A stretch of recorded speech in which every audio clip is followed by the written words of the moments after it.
السلام علیکم ورحمۃ اللہ وبرکاتہ۔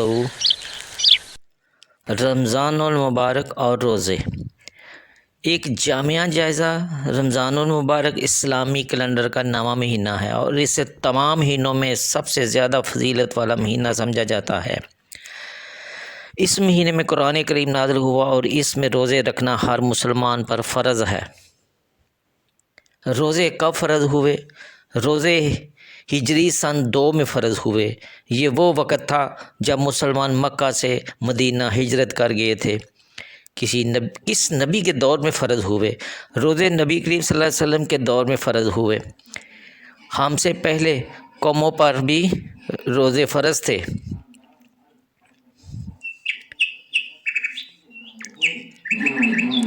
جی ہاں، قرآن کریم کے مطابق ہم سے پہلے قوموں پر بھی روزے فرض تھے۔ اللہ تعالیٰ نے قرآن مجید میں فرمایا ہے، اے ایمان والو، تم پر روزے فرض کیے گئے ہیں جس طرح تم سے پہلے لوگوں پر فرض کیے گئے تھے تاکہ تم پرہیزگار بن جاؤ۔ البقرہ، سورۃ البقرہ 183۔ اس آیت سے معلوم ہوتا ہے کہ روزے کی فرضیت کا سلسلہ حضرت آدم علیہ السلام کے زمانے سے چلا آ رہا ہے۔ مختلف انبیاء کے ادوار میں روزوں کی شکل اور تعداد مختلف رہی ہوگی، لیکن بنیادی مقصد ایک ہی تھا، یعنی اللہ تعالیٰ کی اطاعت اور تقوی کا اصول۔ روزے کی اہمیت۔ روزے اسلام کے 5 بنیادی ارکان میں سے ایک ہیں۔ روزے کی اہمیت قرآن و حدیث میں بہت زیادہ بیان کی گئی ہے۔ قرآن کریم میں روزے کی اہمیت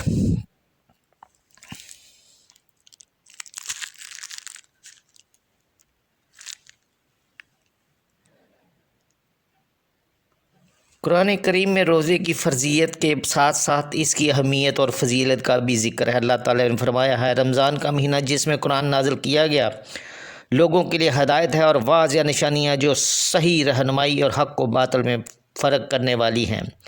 پس جو شخص تم میں سے اس مہینے کو پائے تو وہ اس کے روزے رکھے۔ سورۃ البقرہ 185۔ احادیث میں روزے کی اہمیت، نبی کریم صلی اللہ علیہ وسلم نے بھی روزے کی اہمیت کو اجاگر کرنے والی بہت سی احادیث بیان فرمائی ہیں۔ آپ صلی اللہ علیہ وآلہ وسلم نے فرمایا،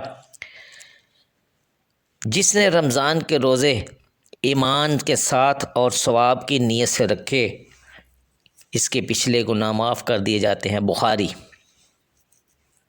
ایک اور حدیث میں آپ صلی اللہ علیہ وآلہ وسلم نے فرمایا،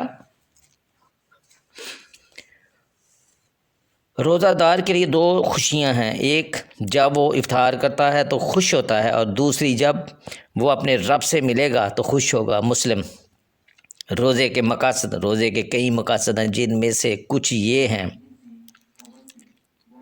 تقوی کا اصول۔ روزے کا سب سے بڑا مقصد تقوی حاصل کرنا ہے۔ تقوی کے معنی ہے اللہ تعالیٰ کا خوف اور اس کی اطاعت۔ روزہ انسان کو اللہ تعالیٰ کے قریب کرتا ہے اور اسے برائیوں سے بچاتا ہے۔ نفس کی اصلاح۔ روزہ انسان کے نفس کو پاک کرتا ہے اور اسے برے خیالات اور خواہشات سے دور کرتا ہے۔ صبر و شکر کی تربیت۔ روزہ انسان کو صبر و شکر کی تربیت دیتا ہے۔ روزہ دار بھوک اور پیاس کی حالت میں بھی اللہ تعالیٰ کا شکر ادا کرتا ہے اور صبر سے کام لیتا ہے۔ احساس مسافات۔ روزہ انسان کو معاشرے کے غریب اور محتاج لوگوں کا احساس دلاتا ہے۔ جب انسان خود بھوکا رہتا ہے تو اسے دوسروں کی بھوک کا اندازہ ہوتا ہے۔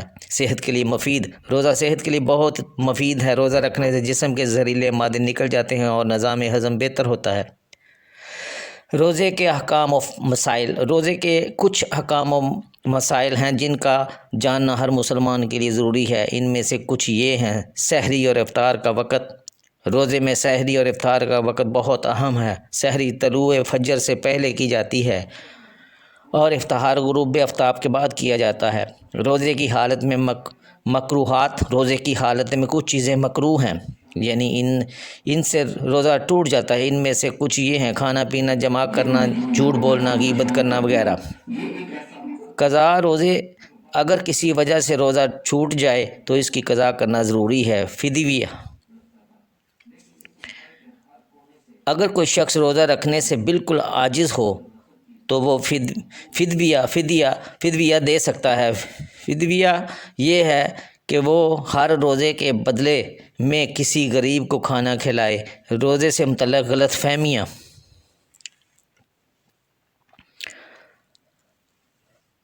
متعلق کچھ غلط فہمیاں بھی پائی جاتی ہیں، ان میں سے کچھ یہ ہیں۔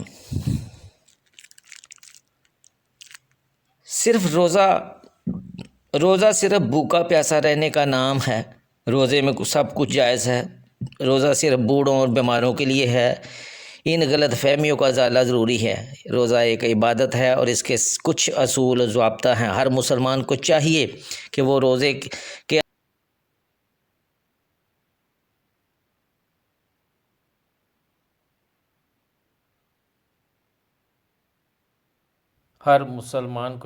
رمضان کے روزے رکھے اور اس مہینے کو اللہ تعالیٰ کی رضا کے لیے وقف کر دے۔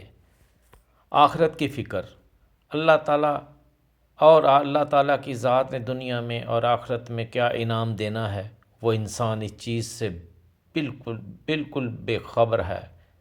انسان نے اس دنیا کو ہی رنگین دنیا سمجھ لیا ہے، یہ اس کی غلط فہمی ہے۔ اللہ ہم سب کو آخرت اور ہمیشہ قائم رہنے والی زندگی کو سمجھنے کی توفیق عطا فرمائے۔ آمین ثم آمین۔ شکریہ۔ خدا حافظ۔